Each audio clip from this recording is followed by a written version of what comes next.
वक्त हो चला उत्तर प्रदेश की बड़ी खबरों का। नमस्कार, मैं सुनील चतुर्वेदी और आप देख रहे हैं नेशन नाउ समाचार पर उत्तर प्रदेश की बड़ी खबरें। फर्रुखाबाद में पुलिस ने अंतर जनपदीय बाइक चोरों को धर दबोचा है। उनके कब्जे से चोरी की 6 बाइक्स बरामद हुई है। साथ ही मास्टर चाबी और बाइक चोरी के उपकरण भी जब्त किए गए हैं। ये कार्रवाई कोतवाली कायमगंज क्षेत्र की है। पुलिस ने कहा कि आरोपियों के खिलाफ आगे कानूनी प्रक्रिया शुरू की जाएगी। मेरठ में थाना सदर बाजार के आबुलेन इलाके में शराब के नशे में कुछ युवकों की मारपीट का वीडियो सोशल मीडिया पर वायरल हो रहा है। पुलिस ने संज्ञान लिया और आरोपियों की तलाश शुरू कर दी है। एसपी सिटी आयुष विक्रम ने कहा कि वीडियो के आधार पर आरोपियों की पहचान कर जल्द गिरफ्तारी की जाएगी। एक वीडियो वायरल हो रहा है जिसमें दो पक्ष आपस में कहा-सुनी और हाथापाई करते हुए नजर आ रहे हैं। ये मामला थाना सदर बाजार का बताया जा रहा है। अभी थाने पर कोई तहरीर प्राप्त नहीं हुई है।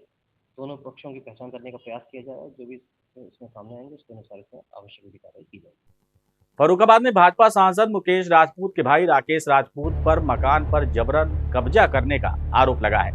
मकान मालिक अजय शुक्ला ने पुलिस को शिकायती पत्र दिया है। मकान मालिक ने कहा कि सांसद के भाई ने 15 से 20 साथियों के साथ मकान का ताला तोड़कर कब्जा किया और 7 लाख रुपए की मांग की है। नाम एडवोकेट अजय कुमार शुक्ला।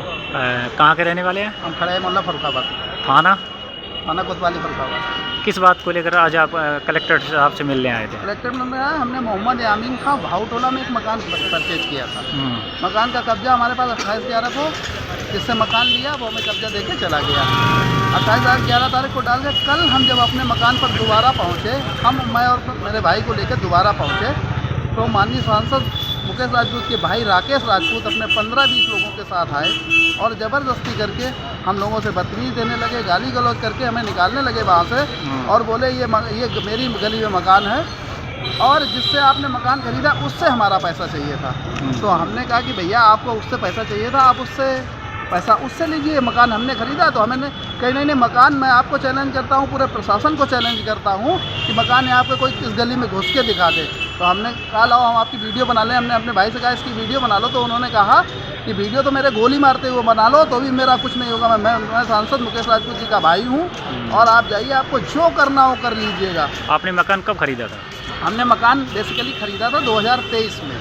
2023 के बाद जब हमने मकान खरीदा तो उसके पास वैकल्पिक व्यवस्था नहीं थी, तो हमने उसे किराएनामे पर जिससे मकान खरीदा था, एक्चुअली उसकी वाइफ से मकान खरीदा था। वाइफ की डेथ हो गई तो उसने कहा भैया हमारी वाइफ की अभी डेथ हो गई, थोड़ा हमें टाइम दे दीजिए। तो हमने उससे लिखित में किराएनामा लिखा के उसी को मकान दे दिया था। अच्छा। और 28 तारीख को हमने उससे लिखित में नोटरी में करा के कब्जा लिया, चाबी दी, उसने लिखित में हमें दिया है। आपने इसकी शिकायत कहीं की थी थाने में? वहाँ से तुरंत हमने 112 नंबर करके पुलिस बुलाई। जब पुलिस आई तो उन्होंने 112 नंबर पुलिस वालों को भगा दिया, बदतमीजी। तो उन्होंने हमसे कहा 112 नंबर वालों ने कि आप ऐसा करिए, आप थाने में जाइए कोतवाली लेके, आप इसका कागज़ देके अपने कागज़ दिखाइए। तो हम थाने चले गए। जब हम थाने चले गए तो पीछे उन्होंने मेरा मकान तोड़कर अंदर घुस गए और बोले इसमें हम खुद रहेंगे, देखें कौन निकालता है। फिर हम जब थाने गए तो हमें चौकी इंचार्ज जी मिले तो हम उन्हें लेकर आए, तो उन्हें भी अपने रौब दिखा के मैं सांसद भाई हूँ, उन्हें भी भगा दिया। फिर बाद मैं थाने गया। थाने से मैंने एसपी साहब के ऑफिस में 2-3 बार फोन किया तो उनका संबंधित थाने को बताता हूँ, मैं देखता हूँ। जिलाधिकारी जी से आप मिले, उन्होंने आपको क्या आश्वासन दिया? जिलाधिकारी जी ने कहा कि ठीक है आप एप्लीकेशन दे दीजिए, बनामे की कागज दे दीजिए, मैं देखता हूँ क्या कर सकता हूँ। आपकी क्या मांग है, आप चाहते क्या हैं? हम ये चाहते हैं मेरा मकान है हमें खाली कर दीजिए। ऑनर जो उन्होंने मेरे घर पे जाके लूट कर ली, मेरा जबरन कब्जा किए हुए, उनके पास कोई कागज नहीं है, हमारा तुरंत खाली कराया जाए, हमको दिलाया जाए। उत्तर प्रदेश सरकार ने अवैध रोहिंग्या और बांग्लादेशी नागरिकों के खिलाफ बड़े स्तर पर कार्रवाई शुरू कर दी है।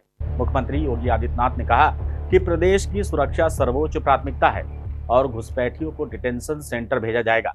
लोगों से अपील की है कि किसी भी व्यक्ति को नौकरी या घरेलू काम पर रखने से पहले उसकी पहचान जरूर सत्यापित कर लें।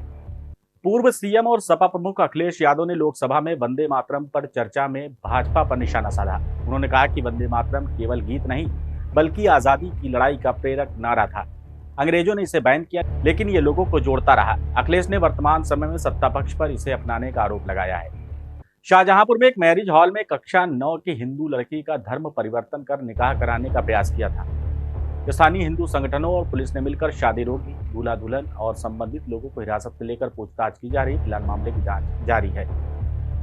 अयोध्या में ध्वस्त बाबरी मस्जिद के मुद्दे पर पश्चिम बंगाल की राजनीति गर्मा गई है।